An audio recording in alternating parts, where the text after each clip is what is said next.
We have been lying to you about numbers your entire educational career. Back in pre-K and kindergarten, we're like, hey kids, there's these things called numbers. And they go 1, 2, 3, 4, 5, 6, 7, 8, 9, 10. Yay! And you go 1, 2, 3, 4, 5, 6, 7, 8, 9, 10. Cool, got it. And you did. And then sometime later, the next year, whatever, we say, hey, there are more numbers. Yeah, more. And you're like, more? How's that possible? I don't have more fingers. And yet we teach you that there's 11, 12, 13, all the way up to infinity, right? Okay? And so there's just an enormous number of numbers. And you're like, okay, cool, got it. Okay, numbers, we can count stuff that way. Sweet. And then we introduce the concept of zero. We say, oh, zero. And you're like, yeah, okay, we can have no trees or no cats or something. That's cool. And then we say, aha, but there are things called negative numbers. And you say, negative numbers? How can you have less than one cat? You can't have minus 3 cats. That doesn't make any sense. But negative numbers do make sense in some level. But in kindergarten and pre-K, you're not ready for that. So we just lie by omission and don't even tell you that they exist. So once you've got your basic numbers and your rules for incorporating them and combining them, addition, subtraction, maybe even some multiplication, division, things like that, then we say, aha, there are numbers between the numbers. And you're like, numbers between the numbers? And then we teach you about fractions and about decimals. And fractions and decimals are super important, right? But then from fractions and decimals, we get to what? We get to rational numbers versus irrational numbers, numbers like pi and Euler's number and Yao that go on forever with no repeats, which means you can find in order your social security number, your telephone number, and your zip code in order in pi or Euler's number or any other irrational number. And it turns out that there are way more irrational numbers than there are rational numbers. If you had a number line, no matter how big you made it, and you threw darts at it, your chances of hitting a rational number are basically 0. You're not going to do it. Huge amounts of irrational numbers, but we wait till later because we understand rational numbers a lot better. So we just lie by omission. And then sometime in high school, someone mentions imaginary numbers, the square root of -1 and things like that. And at that point, a lot of people just check out. They're like, why should I bother to learn about imaginary numbers if they're imaginary? Well, they're poorly named. It turns out that imaginary numbers do have a lot of physical significance, and you need them to accurately describe the universe. So imaginary numbers aren't. It's a bad name. But imaginary numbers and their combination with real numbers, what we call complex numbers, those are critically important, and they're not imaginary in the sense that they're just made up and have no bearing on the real world. But all of that, everything I just mentioned, is only one type of number.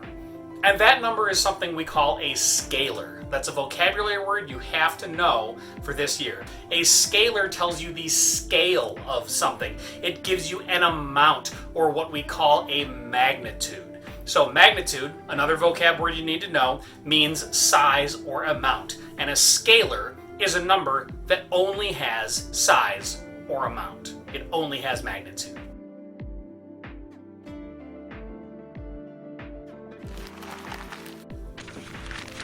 But there's another type of number that is really important, especially in physics, which is why we're bringing it up here, and it's called a vector. A vector is a number that has not only magnitude, it also has a direction associated with it. And so that's the definition of a vector, is a number that has both magnitude and direction, contrasting with a scalar, a number that only has magnitude. Vectors are more precise than scalars. So for example, I live 18 miles from the town of Naples. And if I say I live 18 miles from Naples, well, where do I live? I could live just outside Canandaigua. I could live in Dansville. I could live in, where I happen to actually live is Canadice, but we're limiting ourselves here. I could live way up in the sky, 18 miles up. I could live in space. I could live deep in an underground lair, which would surprise exactly nobody, I think. But no, I actually live in Canadice, and so if I want to be really precise, I could say that I live 18 miles from Naples in a north-northwest direction. And if I wanted to be really specific, I could give a specific angle. So vectors are more precise than scalars. And we're going to introduce a bunch of terms involving physics where you've got two similar ideas, one of which is a scalar, one of which is a vector, like distance and displacement. My distance from Naples is 18 miles, but my displacement is 18 miles in a very specific direction. The one is rather different than the other. We can talk about that in terms of distance traveled as well in the following example.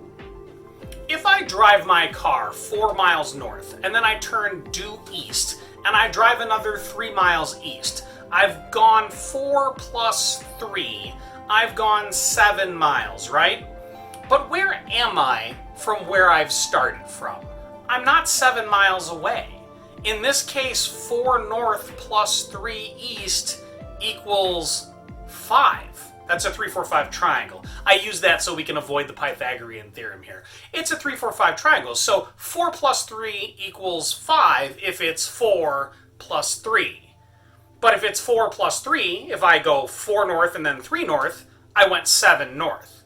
If I go 4 north and then 3 south, then I've got 1 north, right? But if I go 4 south and 3 north, then I've got -1 north or 1 south. So 4 plus 3 can equal -1 or 1 or 5 or 7, depending on the situation. You have to take into account the direction when you add these things together, and you have to add them what we call tip to tail. So let's look at that in more detail. All right, suppose this is me right here. We're going to go from this position, we're going to go 10 centimeters in, that direction. That looks good. And after we've gone those 10 centimeters in that direction, we're going to go 5 centimeters. Let's go that way. And to be consistent, let's give these vectors names. We're going to call this one B because it's the second one. And the first one, we're going to call it A. All right, so the question is, what is A plus B? The resultant of this, what we call the answer, the resultant, we're going to add these tip to tail. We're going to take B, and we're going to put the tail of it on the tip of A. And so we can just redraw B, because the vector B isn't anchored anywhere in space. So we redraw B, starting the tail at the tip. This is tip to tail. Or we could do it the other way around. We could draw A, tip to tail with B. This is called the parallelogram method for reasons you might find obvious. And you start wherever you started, that's at the black dot.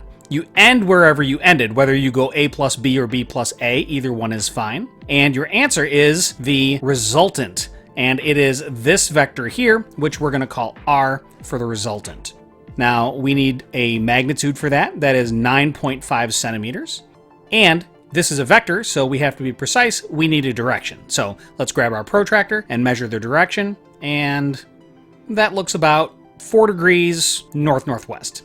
And there you go. That is the answer of A plus B added tip to tail. 9.5 centimeters at 4 degrees north-northwest.